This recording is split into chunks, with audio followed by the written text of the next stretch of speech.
இன்னைக்கு அந்த கீதாவை நான் சும்மாவே விட மாட்டேன். அடியே கீதா, கீதா. அப்படித்தான் ராணியக்கா, அப்படித்தான் நாக்க புடுங்கினாப்ல 4 கேள்வி கேட்டாதான் சரிப்பட்டு வருவா. ஊரா விட்டு பொருள் மேலவே கண்ணா இருக்கா. ஏன் இப்படி இருக்கானே தெரிய மாட்டேங்குதே.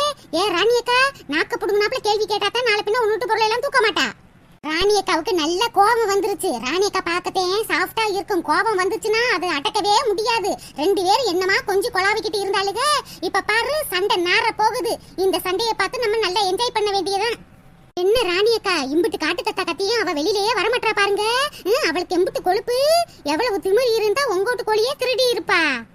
என் நாட்டுக்கோழியை திருடின கை கட்டையில போக நாசமா போக. ஏன் இந்த அநியாயம் பண்றான்னு தெரியலையே வசந்தி. அடுத்த வீட்டு கோழியெல்லாம் திருடி என்னமா தான் குழம்பு வைக்க முடியுதோ போங்க தங்கிட்டு. எப்படித்தையும் வாயிலையும் வயிற்றையும் ஒட்டுதோ தெரியல. பாத்தீல ராணியக்கா நாட்டுக்கோழி குழம்பு மூக்கையே தொலைக்குது. என்ன வாசனை என்ன வாசனை. ராணியக்கா உங்க வீட்டு நாட்டுக்கோழி தான் போல இருக்கு. குழம்பே வச்சுட்டா போலயே. ஏய் அப்பா, ராணியக்கா இருக்கிற கோபத்துல இன்னைக்கு பயங்கரமான சண்டை இருக்கு போல இருக்கு. இவங்க சண்டையில ஒரே நார போகுது. என்ன இந்த ராணியக்கா கீதாவை வெளியில கூப்பிட்டு சண்டை நடக்கும்னு பார்த்தா சவடால போய் உட்காந்துருச்சு. என்ன ராணியக்கா இப்படி வந்து உட்காந்து புட்ட. கீதாவை கூப்பிட்டு வெளியில 4 சாத்து சாத்துதியா, அதை விட்டு இப்படி சவடால உட்காந்து கிடக்க. கோபம் குறையறதுக்கு முன்னாடியே சண்டையை போடுக்கா. திருடி வசந்தி, என் நாட்டுக்கோழி குழம்பு இப்ப தானே கொதிக்குது. இருக்கட்டும் இருக்கட்டும். என்ன இந்த ராணியக்கா குழம்பு கொதிக்கட்டும் சொல்லிக்கிட்டு இருக்கு. ஒருவேளை கீதா எல்லா வேலையும் முடிச்சிட்டு வந்து சாவகாசமா சண்டை போடலாம் நினைச்சுக்கிட்டு இருக்கா. இந்த ராணியக்கா கோபமா இருந்தாலும் இறக்க குணத்தோட தான் இருக்கும் போல இருக்கு. என்னமோ சரி, எங்கிட்ட சண்டை நடந்தா சரி. எனக்கு வீட்டுல எல்லா வேலையும் முடிஞ்சிருச்சு. இவங்க சண்டையை பாக்குறதே எனக்கு முத வேலையா இருக்கு. என்ன நாட்டுக்கோழி குழம்பு மசாலா கையில அரைச்சு வச்சிருப்பா போல இருக்கு. அதான் கமகமன்னு வாசனை அடிக்குது. ஏ கீதா, ஏ கீதா. புட்டு நேரமா நானும் கீதான்னு அலறிக்கிட்டு கிடக்கே. வெளியில வாராளான்னு பாருவேன். ஐயோ ராணியக்காவுக்கு கோபம் பொத்துக்கிட்டுல வருது. இன்னைக்கு ஒரு வழி பண்ண போறாங்க. அடியே கீதா, நான் எம்புட்டு நேரமா கத்திக்கிட்டு கிடக்கே. வெளிய வாரியா என்ன? இப்ப நீ வாரியா நான் இப்ப உள்ளக்க வரவாடி. அட கடவுளே, இந்த குந்தாணி ராணியக்காவுக்கு எம்புட்டு கோபம் வருது. வீட்டுக்குள்ளேயே புகுந்துட்டாளே.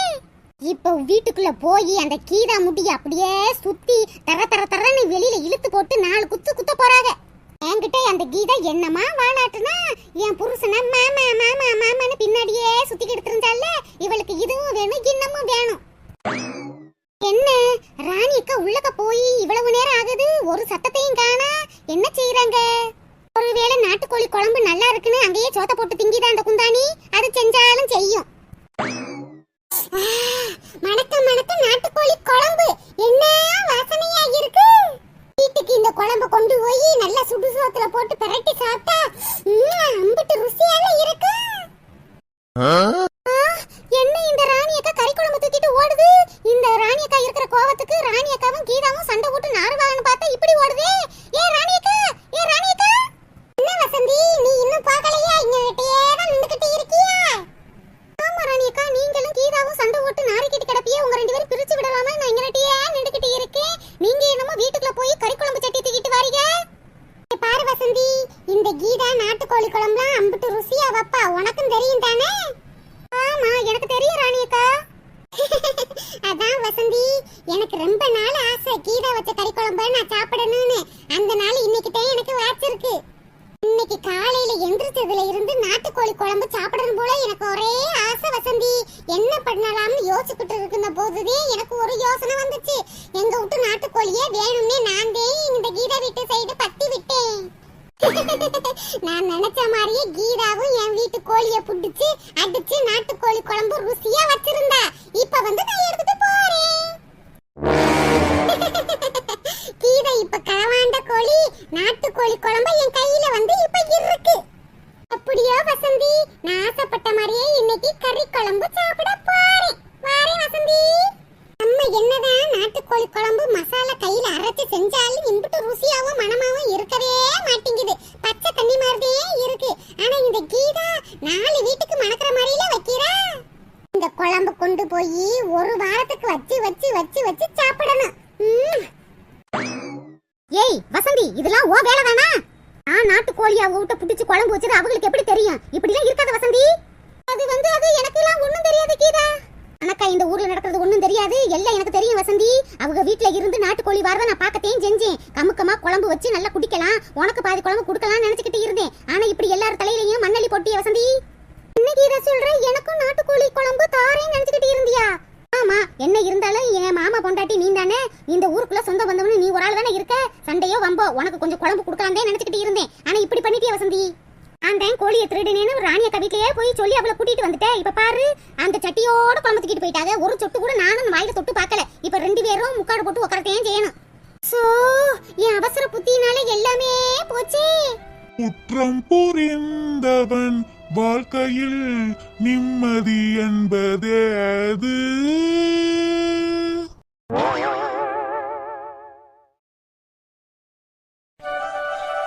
Tanka tanka டாரே tanka tanka டாரே Dinka Dinka Dinka டாரே Dinka டாரே.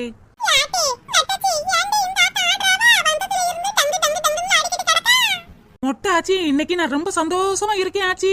அதான் என் காலு தரையிலேயே பட மாட்டேங்குது. டிங்கி டிங்கி டிங்கி டிங்கின்னு ஆடிக்கிட்டே கிடக்கு. ஏட்டி சின்ன பொண்ணு, அப்படி என்ன சந்தோஷம்? உனக்கு உங்க வீட்டுக்காருக்கு கல்யாண நாளாடி? நோ நோ நோ, அது இல்ல, அதை விட பெரிய விஷயம். ஏட்டி என்ன விஷயம் சொன்னா தானே தெரியும். சொல்லுடி, நாங்களும் சந்தோஷப்படுவோம்ல. அந்த விஷயம் எனக்கு மட்டும்தான் சந்தோஷம் தரக்கூடிய விஷயம். அதனாலதான் நான் சந்தோஷமா இருக்கேன். டங் டங் டக டக டங் டங் டிங் டிங் டக டக டிங் டிங். ஏட்டி எடவட்ட சிரிக்கி, இப்படி ஆடாம செத்த நில்லுடி. நீ ஆடுற ஆட்டத்துல என் கண்ணை கிண்ண குத்தி கலக்கி போறாத. வாங்க சரோஜாக்கா, உங்களுக்கு எப்பயுமே கேலியும் கிண்டலுந்தே. நான் சந்தோஷமா இருக்கிறது உங்களுக்கு பிடிக்கவே பிடிக்காதே. ஏன் இந்த ஆட்டம் போடுறான்னு தெரியலையே. இவ ஆடுற ஆட்டத்துக்கு நம்ம கண்ணை எண்ணெயெல்லாம் கலக்கி விட்டுட்டு தான் போக போறா. அடியே இப்ப சொல்றியே என்ன? ஏய் வசந்தி அக்கா, அது ஒண்ணு இல்லக்கா. இன்னைக்கு என் மாமியாரு டூருக்கு போகுது. டிங் டிங் டிங் டிங் டிங் டிங் டிங். அடி அளவு மக்கா, இம்புட்டு தானா? உன் மாமியார் ஊருக்கு போறனால இம்புட்டு ஆட்டமா? ஆமா முட்டாச்சி, என் மாமியார் இல்லாத வீட்ல நான் சந்தோஷமா இருப்பேன். நான் 10 மணிக்கு எந்திரிக்கலாம், 12 மணிக்கு கூட எந்திரிக்கலாம். நான் நினைச்சதை சமைச்சு சாப்பிடலாம், ஹோட்டல்ல ஆர்டர் பண்ணியும் சாப்பிடலாம். என் வீட்டுக்கார வேலையும் வாங்கலாம், என் காலை அமுக்கியும் விட சொல்லலாம். நான் தான் என்ஜாய் பண்ணுவேன். எனக்கு பிடிச்ச நாள் ஒரு வாரம் சந்தோஷமா இருக்க போறேன். அடியே, உன் மாமியார் ஊருக்கு போறதுக்கு இம்புட்டு ஆட்டமா? அட கடவுளே, சின்ன பிள்ளை மாதிரில ஆட்டம் போட்டுக்கிட்டு கிடக்கா. அவளை இம்சைக்குள்ள இருந்திருக்கா வாழ இருக்கு, அதான் ஆட்டம் போடுறா. சரிடி சின்ன பொண்ணு, எங்க உன் மாமியார் டூருக்கு போகுது? அதெல்லாம் எங்கன்னு தெரியலக்கா. 4-5 கிழடு கட்டையை சேர்ந்துக்கிட்டு டூர் போகலான்னு முடிவெடுத்து வச்சிருக்குங்க. ஒரு வாரம் சுத்தி பார்த்துட்டு வர போகுதுங்களாக்கா. இந்த காலத்து பிள்ளைகளுக்கு மாமியார்னாலே பிடிக்க மாட்டேங்குது. அந்த காலத்துல எல்லாம் என் மாமியாரை நான் எப்படி பார்த்துக்கிட்டேன், பயபக்தியோட நடந்துக்கிட்டேன். சரிடி சின்ன பொண்ணு, சந்தோஷமா இரு. ஏட்டி உன் மாமியார் எத்தனை மணிக்கு ஊருக்கு போறா? முட்டாச்சி, என் மாமியாரு இன்னைக்கு காலையில 10 மணிக்கு டாக்ஸில ஏறிடுவாங்க. அடியே சின்ன பொண்ணு, 10 மணிக்கா? இப்பயே 9:30 ஆயிருச்சு. உன் மாமியாருக்கு சாப்பாடு ஈப்பாடு செஞ்சு கொடுத்தியா? துணிமணிலாம் எடுத்து வச்சியா? என்னது 9:30 மணி ஆயிருச்சா? ஐயோ, என் மாமியார் பேக் பண்ணி அனுப்பணுமே. நான் என் மாமியார வழி அனுப்பி வச்சுட்டு அப்புறமாட்டி வாரேன்க்கா. அப்புறமாட்டி கதை அடிப்போம். போயிட்டு வாரேன். என்ன பொம்பளை இவ? மாமியார் ஊருக்கு போறதுக்கு இம்புட்டு சந்தோஷமா? விடுங்க சரோஜாக்கா, சின்ன பிள்ளை மாதிரியே இவ பண்ணிக்கிட்டு கிடப்பா. இவளோட ஒரே சிரிப்பாத்தே இருக்கு.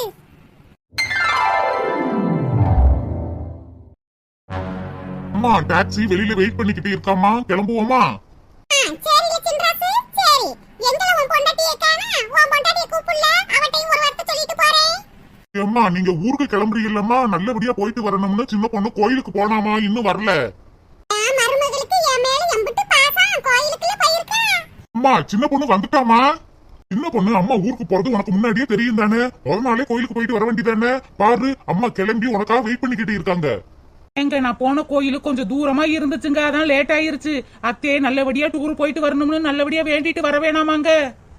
சின்ராசு, கோயிலுக்கு குளம்னு போனா கொஞ்சம் லேட்டாவே ஆகும். அதுக்கு போய் சின்ன பொண்ணு கிழிச்சிட்டு கிடக்குறவே. அம்மாடி மருமகளே, உன்கிட்ட சொல்லிட்டு போலாம்தாமா இவ்வளவு நேரம் வெயிட் பண்ணிக்கிட்டு இருக்கேன். நான் டூருக்கு போயிட்டு வரேன். மகனை நல்லபடியா பாத்துக்கமா. அவனுக்கு நேரத்துக்கு நேரம் சமைச்சு கொடு. வீட்டை பத்திரமா பாத்துக்க. திறந்து போட்டுட்டு பக்கத்து வீட்டுல பேசுறேன்னு சொல்லிட்டு போயிடாதம்மா. அத்தே, நீங்க கவலைப்படாம போயிட்டு வாங்க தே. உங்க மையனை நான் பத்திரமா பாத்துக்கிறேன். மருமகளே, எனக்கான துணியை பேக்ல எடுத்து வச்சிட்டீல? எடுத்து வச்சுட்டே, ஒரு வாரத்துக்கு முன்னாடியே எடுத்து வச்சுட்டேன். எக்ஸ்ட்ரா 2 துணி வேற எடுத்து வச்சிருக்கே.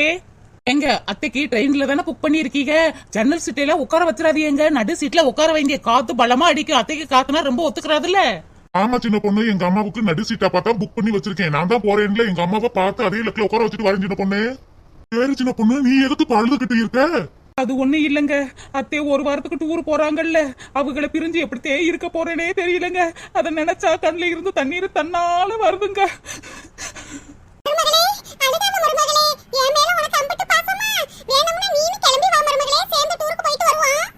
இருக்கட்டும் அத்தே, நீங்க உங்க ஃப்ரெண்டோட டூருக்கு போறீங்க, நான் எதுக்கு குறுக்கால? நீங்க உங்க கிழட்டு ஃப்ரெண்டோட சந்தோஷமா சாலியா இருந்துட்டு வாங்கத்தே. பார்த்து பத்திரமா மட்டும் போயிட்டு வாங்கத்தே. ட்ரெயின்ல இருந்து இடையில எல்லாம் இறங்கிராதீங்க. சே, என் பொண்டாட்டிக்கு எங்க அம்மா மேல எம்புட்டு பாசம். சே, இவள தப்பா எல்லாம் நினைச்சுக்கிட்டு இருந்தேன். இந்த மாதிரி பாசமான மருமக கிடைக்க நக்கு துட்டு வச்சிருக்கேன். ஏங்க அத்தையே சீக்கிரமா வர சொன்னாருங்க டாக்ஸிக்காரரு. இந்த கிளம்புறோம் சின்ன பொண்ணு. சின்ன பொண்ணு, நானும் கூட போறேன். அம்மாவை ட்ரெயின் ஏத்தி விட்டுட்டு வரேன், சரியா? நீ பத்திரமா இரு. சரிங்க. அத்தைய ட்ரெயின்ல ஏத்தி விட்டு ட்ரெயின் போன பின்னாடி வாங்குங்க. என் பொண்டாட்டி பாசத்துல என்னையவே மிஞ்சிருவா போல இருக்கே. அம்புட்டு பாசமால இருக்கா எங்க அம்மா மேல. சரி தே, பத்திரமா போயிட்டு வாங்க. போயிட்டாங்களா? டாக்ஸி செருமுக்கு போயிருச்சு. டாடா டாடா, போயிட்டு வாங்க. எங்க மாமியார் ஊருக்கு போயிருச்சு. இனி ஒரு வாரம் நான் வச்சதுதான் இந்த வீட்டுல சட்டம். நானே ராணி, நானே மந்திரி.